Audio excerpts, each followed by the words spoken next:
समूह संगतां नूं आओ गज गज के बेनती वाली फतेह बुलाइए। वाहिगुरू जी का खालसा वाहिगुरू जी की फतेह।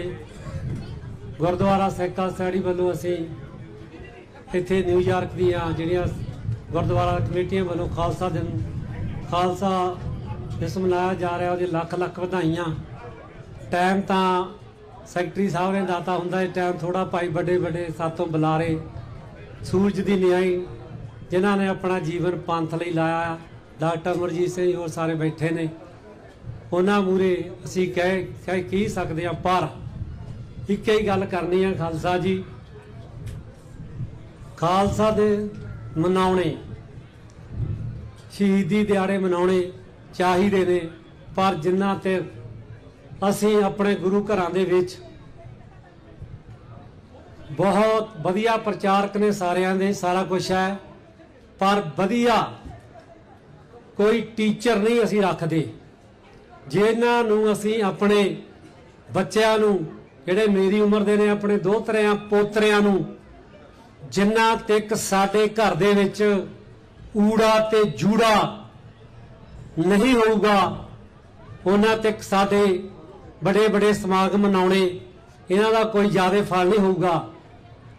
दूसरी गल, जिस धरती लई असीं लड़ रहे हैं पंजाब की धरती खातर, उस धरती ते भी सानू कुछ ना कुछ अपना हिस्सा पाउणा बनता है।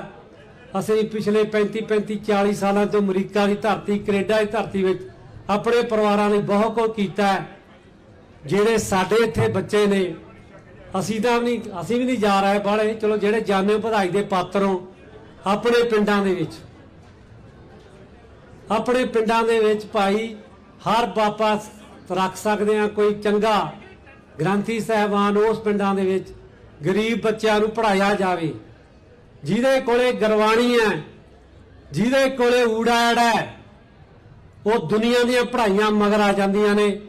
क्यों गुरु ग्रंथ साहिब जी महाराज दी बाणी शुद्ध पढ़न वाली गल बननी है। सो सारिਆਂ ਨੂੰ यही संदेश आ भी जे गुरु साहब ने खालसा दिवस मनाया, किन्निਆਂ ਨੂੰ अमर छकाया, ਵਧਾਈ ਦੇ ਪਾਤਰ ਇੱਥੇ ਦੀਆਂ ਸੰਗਤਾਂ। ਅੱਜ अमर संचार भी आ, पर अमर संचार ਤਾਂ ਹੀ ਵੱਧ ਕੇ ਜਦ ਤੱਕ ਸਾਡੇ ਛੋਟੇ ਬੱਚੇ ਭਚੰਗੀ ਭਚੰਗਣਾ ਬਾਣੇ ਬਾਣੀ ਨਾਲ ਜੁੜ ਗਏ ਤਾਂ ਹੀ 10ਵੇਂ ਪਾਤਸ਼ਾਹ ਦੀਆਂ ਆਪਾਂ ਨੂੰ ਖੁਸ਼ੀਆਂ ਮਿਲਣਗੀਆਂ। सो सारिਆਂ ਨੂੰ बेनती है, अपना दसबंध अपने अपने पिंडां च लाओ, आपदे पिंडां नूं संभालो। चाहे वो कोई भी बच्चे ने, किसी दे भी बच्चे ने गरीबां दे, उन्हां नूं एजुकेशन और सिक्खी नाल जोड़ना साडा फर्ज आ।